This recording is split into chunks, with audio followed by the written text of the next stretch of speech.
Hello दोस्तों, welcome to my channel. दोस्तों, मेरी कहानियों को पसंद करने के लिए शुक्रिया। प्लेलिस्ट का लिंक मैंने डिस्क्रिप्शन बॉक्स में दे दिया है। दोस्तों, आज की कहानी है तलाक, एक दूसरा मौका। राजीव ने सरिता को किसी बात पर 3 थप्पड़ जड़ दिए। सरिता ने इसके जवाब में अपना सैंडल राजीव की तरफ फेंका। सैंडल का एक सिरा राजीव के सिर को छूता हुआ निकल गया। मामला रफा दफा हो भी जाता, लेकिन रिश्तेदारों ने इसे अपनी बेइज्जती समझी। रिश्तेदारों ने मामला और बिगाड़ दिया। सब रिश्तेदारों ने इसे खानदान की नाक कटना कहा। यह भी कहा कि पति को सैंडल मारने वाली औरत ना वफादार होती है, ना ही पवित्र। इसे घर में रखना अपने शरीर में बीमारी पालते रहने जैसा है। कुछ रिश्तेदारों ने तो यह भी अफसोस जताया कि ऐसी औरत का वजूद ही खत्म कर देना चाहिए। बुरी बातें हवा की तरह फैलती हैं, सो दोनों तरफ खूब आरोप उछाले गए। ऐसा लगता था जैसे दोनों पक्षों के लोग आरोपों का वॉलीबॉल खेल रहे हों। राजीव ने सरिता के बारे में और सरिता ने राजीव के बारे में कई अपमान भरी बातें कही। मुकदमा दर्ज कराया गया। राजीव ने सरिता के कैरेक्टर को खराब बताया, तो वहां सरिता ने दहेज उत्पीड़नता का मामला दर्ज कराया। 6 साल तक शादीशुदा जीवन बिताने के और एक बच्ची के माता पिता होने के बाद आज दोनों में तलाक हो गया। राजीव और सरिता के हाथ में तलाक के कागज थे। दोनों चुप थे, दोनों शांत थे। मुकदमा 2 साल तक चला था। 2 साल से सरिता अलग रह रही थी और राजीव अलग। मुकदमे की सुनाई पर दोनों को आना होता। दोनों एक दूसरे को देखते जैसे 2 पत्थर आपस में रगड़ खा गए हों। दोनों गुस्से में होते। दोनों में बदले की भावना आंखों में होती। दोनों के साथ रिश्तेदार होते जिनकी हमदर्दियों में जरा जरा आग उगलने या लगाने वाले तेल ही छुपा होता। आज राजीव सुनीता कोर्ट में दाखिल होते तो एक दूसरे को देखकर मुंह फेर लेते, जैसे जानबूझकर एक दूसरे को अनदेखा कर रहे हों। वकील और रिश्तेदार दोनों के साथ होते। दोनों को अच्छा खासा सबक सिखाया जाता कि उन्हें क्या कहना है। दोनों वही कहते। कई बार तो दोनों के बयान बदलने लगते, वो फिर संभल जाते। अंत में वही हुआ जो सब चाहते थे, यानी तलाक। पहले रिश्तेदारों की फौज साथ होती थी, आज थोड़े से रिश्तेदार साथ थे। दोनों तरफ के रिश्तेदार खुश थे, वकील खुश थे, माता पिता भी खुश थे। तलाकशुदा सरिता चुप थी और राजीव खामोश था। यह महज इत्तेफाक ही था कि दोनों पक्षों के रिश्तेदार एक ही टी स्टॉल पर बैठे, कोल्ड ड्रिंक्स लिया। यह भी महज इत्तेफाक ही था कि तलाकशुदा पति पत्नी एक ही मेज के आमने सामने जा बैठे। लकड़ी की बेंच और वो दोनों। कॉन्ग्रेचुलेशंस, आप जो चाहते थे वही हुआ, सरिता ने कहा। तुम्हें भी बधाई, तुमने भी तो तलाक देकर जीत हासिल की, राजीव बोला। सरिता ने पूछा, तलाक क्या जीत का प्रतीक होता है? तुम बताओ। राजीव के पूछने पर सरिता ने जवाब नहीं दिया। वो चुपचाप बैठी रही। फिर बोली, तुमने मुझे कैरेक्टरलेस कहा था। अच्छा हुआ, अब तुम्हारा खराब कैरेक्टर वाली पत्नी से पीछा छूटा। वो मेरी गलती थी, मुझे ऐसा नहीं कहना चाहिए था, राजीव बोला। मैंने बहुत मानसिक तनाव झेली है। सरिता की आवाज सपाट थी, ना दुख ना गुस्सा। जानता हूँ। राजीव इसी हथियार से सरिता पर वार करता है, जो सरिता के मन और आत्मा को लहूलुहान कर देता है। तुम कैरेक्टरलेस नहीं हो। मुझे तुम्हारे बारे में ऐसी गंदी बात नहीं करनी चाहिए थी। मुझे बेहद अफसोस है, राजीव ने कहा। यह सुन सरिता चुप रही। उसने एक बार राजीव को देखा। कुछ पल चुप रहने के बाद राजीव ने गहरी सांस ली और कहा, तुमने भी तो मुझे दहेज का लोभी कहा था। गलत कहा था, राजीव की ओर देखती हुई सरिता बोली। कुछ देर चुप रही, फिर बोली, मैं कोई और आरोप लगाती, लेकिन मैं नहीं। प्लास्टिक के कप में चाय आ गई। सरिता ने चाय उठाई। चाय जरा सी छलकी। गरम चाय सरिता के हाथ पर गिरी, सी की आवाज निकली। राजीव के गले में उसी क्षण ओह की आवाज निकली। सरिता ने राजीव को देखा। राजीव सरिता को देखे जा रहा था। तुम्हारा कमर दर्द कैसा है? ऐसा ही है, कभी वेवरान तो कभी कॉम्बीफ्लेम। सरिता ने बात खत्म करनी चाहिए।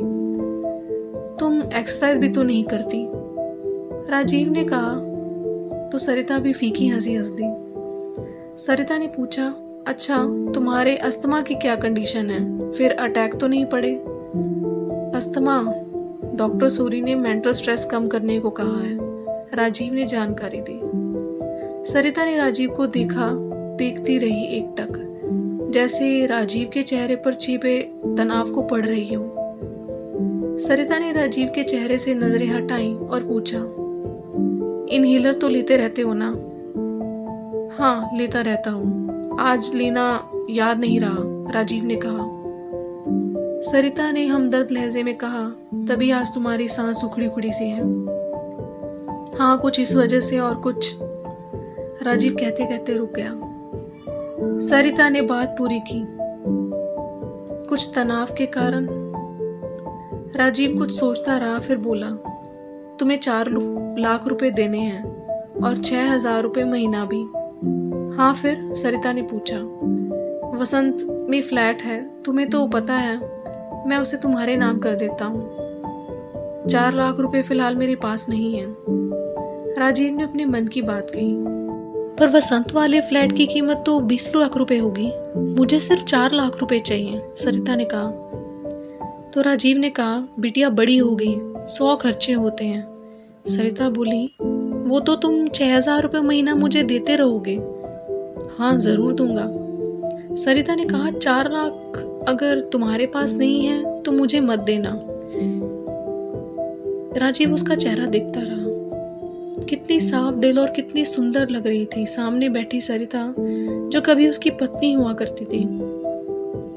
सरिता राजीव को देख रही थी और सोच रही थी, कितना सरल स्वभाव का है राजीव, जो कभी उसका पति हुआ करता था, कितना प्यार करता था उससे।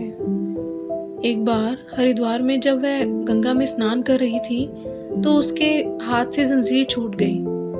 फिर पागलों की तरह वह बचाने चला आया था उसे। खुद को तैरना नहीं आता था, लाड साहब को और मुझे बचाने की कोशिश करता रहा। कितना अच्छा है, मैं ही खोट निकालती रही। राजीव एकटक सरिता को देख रहा था और सोच रहा था, कितना ध्यान रखती थी।